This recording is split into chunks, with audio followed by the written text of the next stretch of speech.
Mitch Marner returns to Toronto. The Lightning and Ducks look to continue their streaks and is the top team in the NHL actually struggling right now? Details on that and more on this edition of Locked On NHL Game Night.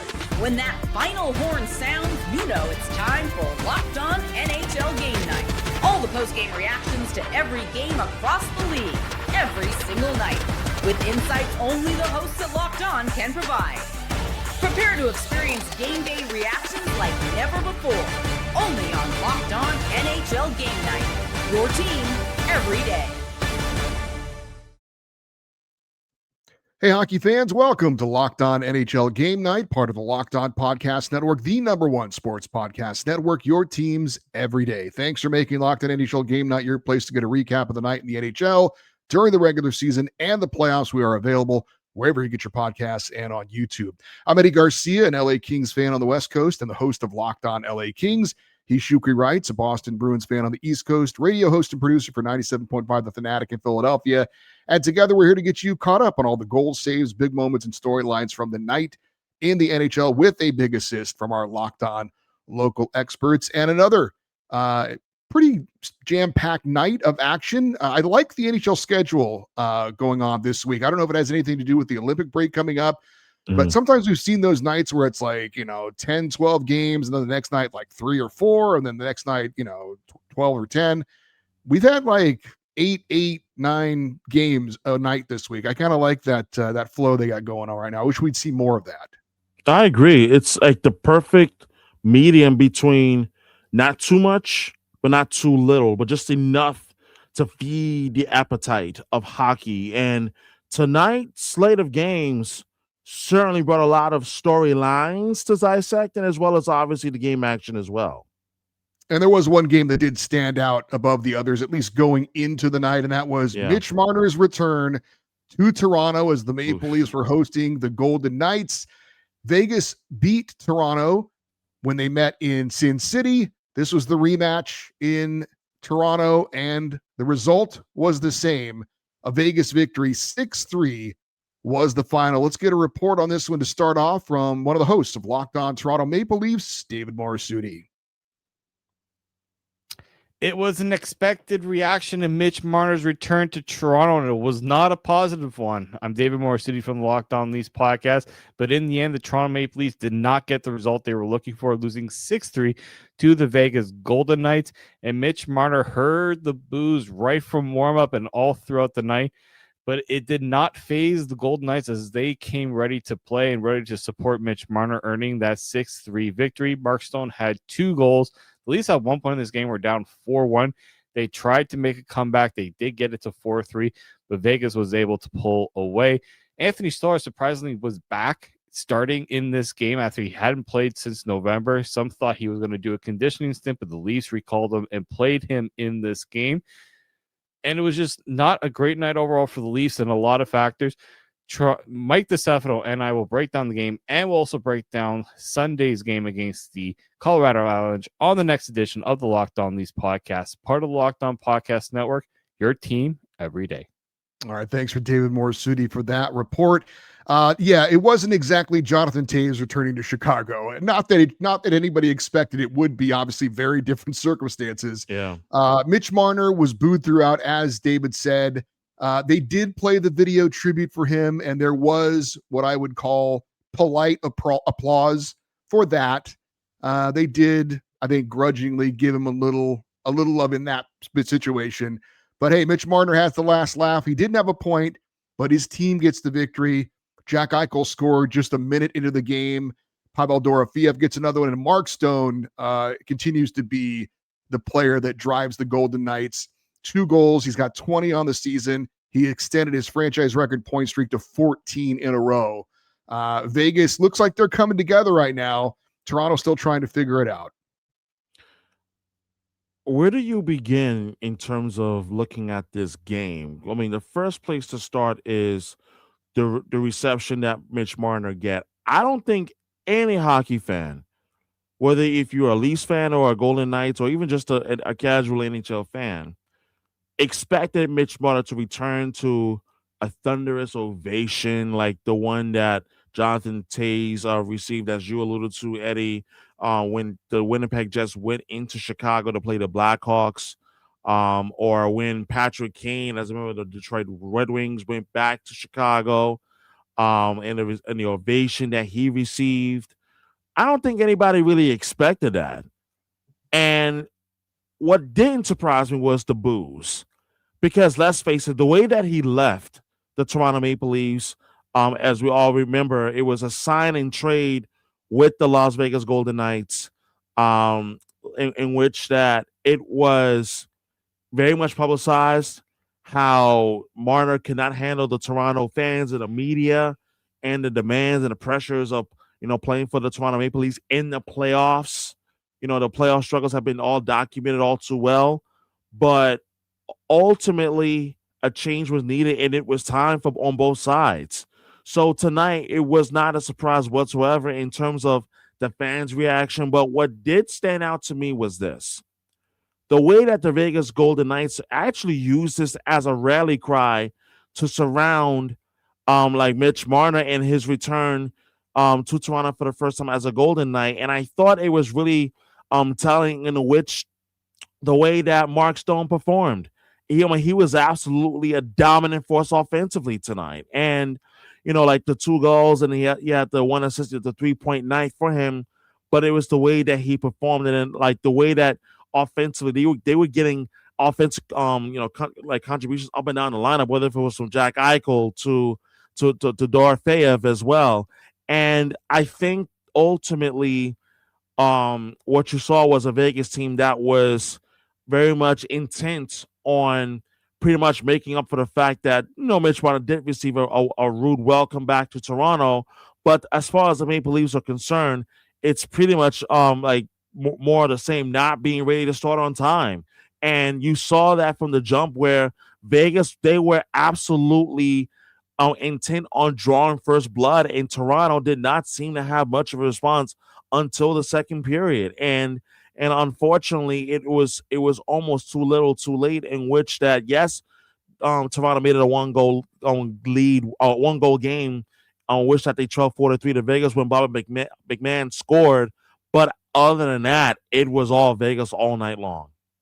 Did want to mention newly acquired defenseman Rasmus Andersson got his visa issues figured out. He did make his Vegas debut in this one, had an assist, looked pretty good, played 21 minutes and 33 seconds. David Morissette mentioned Anthony Stolarz was back in net for Toronto. He allowed 5 goals on 30 shots. Yeah. So Vegas has won 8 of 10. They lead Edmonton by 4 points for first in the Pacific Division. Toronto has lost 3 in a row. They're 3 points back of Boston for the final wildcard spot in the East. We also had the Lightning in Chicago taking on the Blackhawks, looking to extend their point streak, and they would, to 15 straight games with a 2-1 shootout victory. Let's get a report on this one from the host of Locked On Chicago Blackhawks, Jack Bushman. Time in as many nights, the Blackhawks were up against a top team in the Eastern Conference and were severely outplayed through the opening 40 minutes, but found a way to keep the score close. Tonight, it was thanks to backup goaltender Arvid Soderblom, who was phenomenal, particularly in those first 2 periods when the Lightning were in full control. They led 28-9 in scoring chances and limited the Blackhawks to only 6 shots through 40 minutes, but the Blackhawks found a way to extend their point streak to 3 games, mostly due to Soderblom's effort. But unfortunately, they fell short in the shootout as former Blackhawks prospect Dominic James, because of course, gets called on in the bottom of the 5th round with the game on his stick and pots the game winner. James comes away with the last laugh. The Blackhawks, They'll take a point, though, considering how largely they were outplayed in this one. I'll get into more takeaways on tomorrow's episode of Locked On Blackhawks. All right, thanks to Jack Bushman for that. Dominic James, first ever shootout attempt in his NHL career, and he gets the game winner. Nikita Kucherov gets his 25th of the year. That tied it up. He also scored in the shootout as well. Andrei Vasilevsky, 1 goal allowed on 18 shots. He's now 25th all-time in wins in NHL history. That's career win number 353. And as Jack mentioned, Arvid Soderblom, tough luck loss in this one. Allowed 1 goal on 31 shots in net for Chicago. Lightning, though, have won 14 of 15, and they are on top in the Atlantic Division, 1 point up on the Detroit Red Wings. You know what's impressive about the Lightning? It's like, which way can we beat you tonight? Can we beat you by unleashing an aerial assault in which that will just completely, light up the lamp, scoring 5 or 6 goals in a game? Or can we beat you playing a boring style of hockey? It's a 1-goal type of game. It's either 1-0 or 2-1. That's right. It was 2-1 tonight. And tonight was a boring style type of hockey that they played where they made like Chicago absolutely chase for most of the night, but then also Tampa Bay, they also said, you know what we are going to do is that we'll play possum early. And they did. That first period, the Lightning, they played possum. But that second period was pretty much like Tampa Bay establishing their game in terms of why they have been arguably the best team in the East this season up until this point. And for me, I think if anything else, I look at Tampa Bay and I say, Kucherov doesn't surprise me in terms of the offense that he continues to provide at a high level, an extreme high level at that. But also, sometimes in the shootout, also you tend to get heroes from the most unlikeliest of sources, and I'm talking about Dominic James.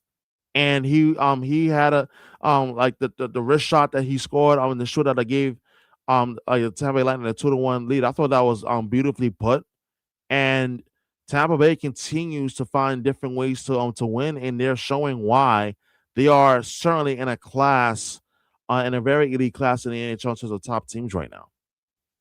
All right, for the first time this season, the NHL's top team might be struggling. We'll check in on that next here on Locked On NHL Game Night. The NFL playoffs are here, and FanDuel is officially in playoff mode. Every game day during the NFL playoffs, FanDuel is giving customers even more ways to get in on the action, because right now, every NFL playoff game day, FanDuel users get a profit boost pack waiting for them inside the app. Each game day, you'll get a pack loaded with multiple profit boosts that you can apply to bets that you like the most. Open the profit boost pack first thing on game day and see what boosts you want to play. The boost lets you lean into your game day instincts, whether you're backing momentum, defense, quarterback play, or coaching. The boost gives you more juice on the bets you already like instead of forcing you to bet on something new. Every play in the playoffs feels bigger, and the boost makes your bets feel that way too. Make your picks, then apply your profit boost to get even bigger payouts during the playoffs. So visit FanDuel, the official sportsbook partner of the NFL, and grab your profit boost pack every NFL playoff game day.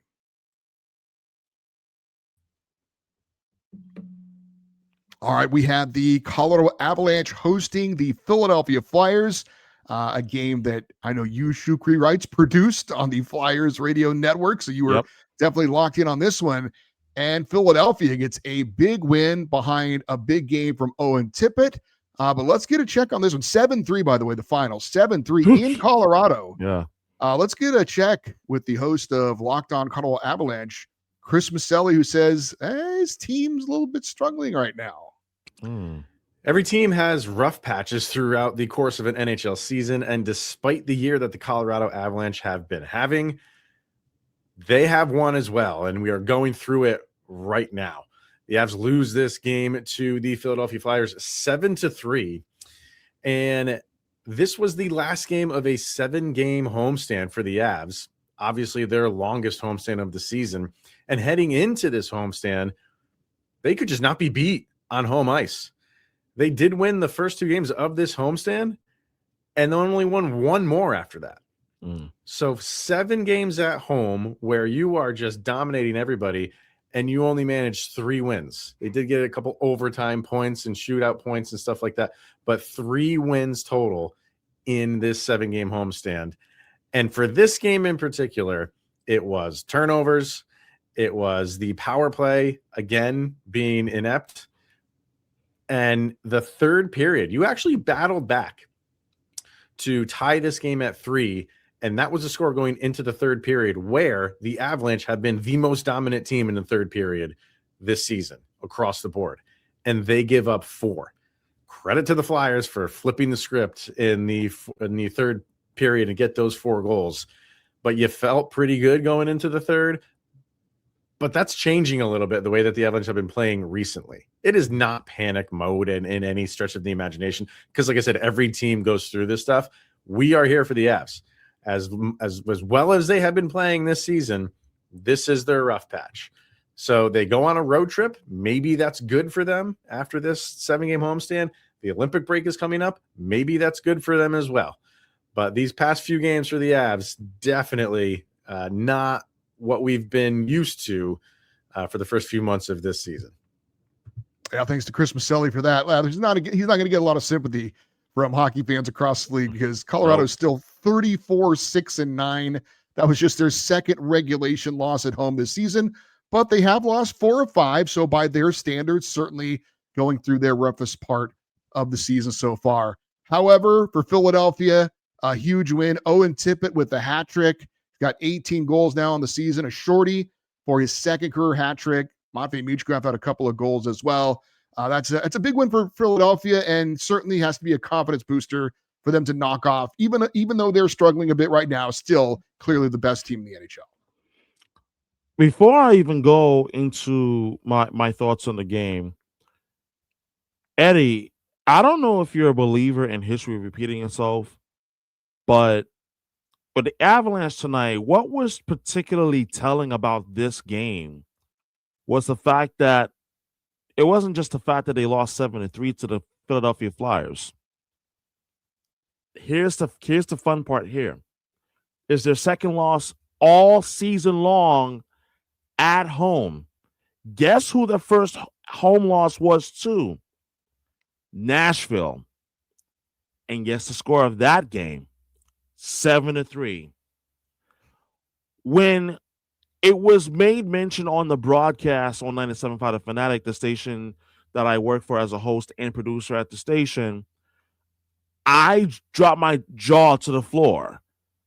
Like, the Avalanche do not get embarrassed at home. It just doesn't happen this season. And it happened for the second time tonight by the same exact score. But be it as it may, for me, the story of the night isn't even about the Avalanche. All great teams are going to go through rough patches. The Boston Bruins 3 years ago, in the midst of their greatest regular season in the history of the National Hockey League, had rough stretches in that season. They did. And that doesn't surprise me what the Avalanche are going through right now. But what did stand out to me was the Flyers in this game. Their incredible response to that, that horrible collapse against the Utah Mammoth on Wednesday night. That's number one. But then number two, that third period, because that second period for the Philadelphia Flyers was just as atrocious of a period, in my opinion, as all season long. And that third period told me a lot about character, the character that this team has been building all season long. And Owen Tippett, will you step up, please? Second career hat trick in this one. And it was a heck of a game, a heck of a showing offensively for the Philadelphia Flyers. But I think really more than anything else, a character win, and as well as what I thought was an important bounce back victory for Sam Ersson as well, and as well as a good bounce back performance, as well as for Michkov as well, who had 2 goals in this one. Flyers are 3 points back of Boston for the final wildcard spot in the East. I did want to mention Nathan MacKinnon had 2 assists, 87 points now. He's got 2 more points than Connor McDavid in the race for the league scoring title. We had out west the Kraken hosting the Ducks, and Anaheim, after that long losing skid, now can't lose. They beat the Seattle Kraken by a score of 4-2 on the road. Let's get a check with the host of Locked On Anaheim Ducks, Kyle Carr. Anaheim Ducks went into the deep and take down the Seattle Kraken in Seattle, putting them on a 6-game win streak. Pretty good stuff after going on a 9-game winless streak. Now the Ducks taking 6 in a row, taking down the Colorado Avalanche and the Seattle Kraken, their first 2 stops on this road trip. Looking good for the Ducks right now, even with a roster full of injuries and their main scorers out of the lineup other than Cutter Gauthier. So good stuff, looking good, fly together. All right, thanks to Kyle Carr for that. The Ducks have allowed the most goals in the NHL this season, but of late, they have shorted it up. Only 2 goals allowed in this one, albeit against the Seattle team that doesn't score a lot of goals. But they can score 3-4 goals a game. The question is, can they not allow that many goals? And so far lately, that's been the case. And that's been huge because all season long, the thing that has surprised me the most about the Anaheim Ducks is the fact that offensively, they have been among the better teams in the NHL. The problem, they allow as many goals as they score goals, and that's not a recipe for success. But during this recent hot stretch where they've won 6 in a row now, what I found to be particularly important to note, and it showed up in tonight's game, is that they are playing much better defense. I mean, they really are, and I think that in itself, like especially in this tight race right now that they're in, it is going to be very important that you're able to defend in your own end and you're able to, to limit the opposition's, scoring chances and so forth. And I thought that, Anaheim was able to do that pretty well tonight, and as well as to see that, number one, the power play definitely clicked, Chris Kreider. To see that the Ducks were able to score on a shorthanded goal, Ryan Poling, check. So all of those things were just really good signs for the Anaheim Ducks if you're a Ducks fan in terms of this team and how well they have been playing so far. Ducks are now in 3rd place in the Pacific Division. For Seattle, they're 2 points out of the final wildcard spot in the West. We had the Blues playing at the Stars, and Dallas gets a 3-2 victory thanks to Jason Robertson's 30th goal of the year. It came with exactly 60 seconds left in regulation to give them the 3-2 lead and the 3-2 win. Robertson joins Nathan MacKinnon and Connor McDavid as the only players so far in the NHL to hit the 30-goal mark. Of course, McKinnon leads the NHL with 38. Wyatt Johnston gets his 27th goal on the power play. That's his 17th power play goal this year, which leads the NHL. And Matt Duchene had a power play goal as well for Dallas. Just their 4th win in the last 15 games, but they move back into a tie with Minnesota for 2nd in the Central. You talk about on the St. Louis and Dallas game, and the thing that I thought about is that when you talk about guys like Jason Robertson, who has definitely been, playing with a chip on his shoulder ever since he got off the Olympic roster for Team USA. Like, he has been absolutely dynamite offensively, and in a game in which that I felt that the Stars really needed him the most to come through, he came in right in the nick of time with about a minute left in regulation. And for Dallas, this was a really critical win for them to grab the 2 points against the St. Louis Blues. So for me, I think Dallas is certainly beginning to what they hope is trending in the right direction, given that they've only won 4 games in the last 15. They're 4-7-4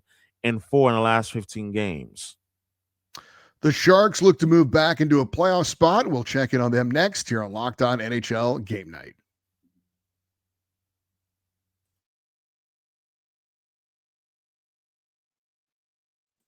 All right, we've got the Sharks hosting the Rangers. San Jose picking up a pretty convincing 3-1 victory. Let's get a report on this one from the host of Locked On San Jose Sharks, J.D. Young. The Sharks take advantage of 3 goals in the first 8 minutes, including 2 from Celebrini, as they win 3-1 over the New York Rangers. Michael Celebrini, who had been scoreless off the last 2 games, comes out with a vengeance tonight and scores 2 goals within the first 8 minutes. And Alex Nedeljkovic does the rest, stopping 28 of 29 shots as the San Jose Sharks get back in the win column against the New York Rangers. The Sharks team, they did a really good job of kind of limiting and shutting down the Rangers and took advantage of some of their power play opportunities tonight as they continue to stay in the playoff race here. All right, thanks to J.D. Young for that. Macklin Celebrini with those 2 goals now has 26 goals in the season and 74 points.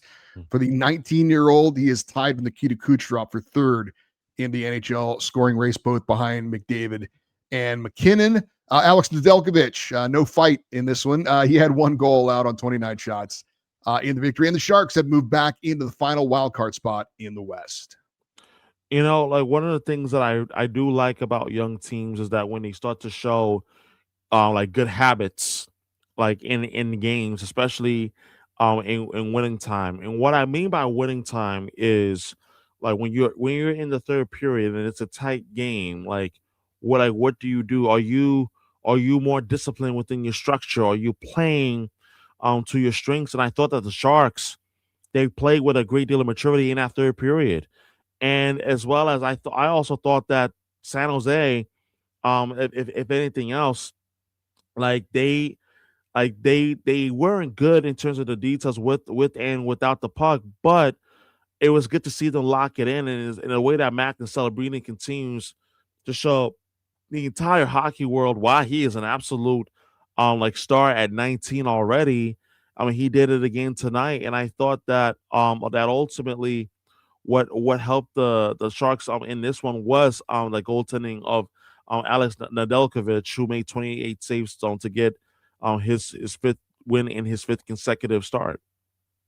We had the Devils out in Vancouver against the Canucks, and New Jersey gets a must-needed 5-4 victory. Devils led 3-0, but they needed a Cody Glass goal in the third period, his 2nd of the game, to help secure the victory. He now has 13 goals on the season, and Lenny Hamanaho gets his first career NHL goal as well, as New Jersey has won 5 of 6. They're 4 points back of Boston for the final wildcard spot in the East, and with all due respect to Vancouver, if the Devils are going to get back into it, they have to win games like this, and they did. And they're certainly going to have to do so in large spurts because we're getting closer and closer to the Olympic break, and every point matters, especially as we get closer to the Olympic break. And for a team like the Devils, who have found themselves to be on the bubble, so to speak, every point matters, and especially against a team, even if it's against the Vancouver Canucks, you still need to show up, and they did exactly just that. Cody Glass having a multi-goal effort in this one as well. Same story, different game for the Capitals. They were in Calgary taking on the Flames, and Washington also getting a much-needed 3-1 victory. Alexei Protas gets his 17th. That was in the third period, and that was the game winner. Alexander Ovechkin gets his 21st of the year into an empty net, career goal number 918, and Logan Thompson allowed 1 goal on 26 shots. The Capitals snapped their 4-game losing skid. They're 4 points back of Boston for the final wildcard spot in the East as well. It was huge to see, Alexander Ovechkin score his 918th career goal. But also, how about Hendrix Lapierre, his first goal in 91 games? Talk about breaking the goalless streak there. I mean, congratulations to Lapierre. But man, that was I'm sure that was a big, boulder lift off his shoulders. But then also I think for the Washington Capitals, this was an important win for this team, in which that they have struggled on this 6-game road trip. They are now currently 1-2-0 on this trip so far, the longest one of the season. So this was a huge win for the Capitals as well. All right, if you want complete coverage of your favorite NHL team, find the Locked On NHL Team podcast and YouTube show for your favorite team. And don't forget Locked On NHL Game Night here for you each and every night until a Stanley Cup champion is crowned on YouTube or wherever you get your podcasts. That'll do it for this episode of Locked On NHL Game Night. For Shukri Wrights, I'm Eddie Garcia. Thanks for listening and watching Locked On NHL Game Night, part of the Locked On Podcast Network, your teams every day.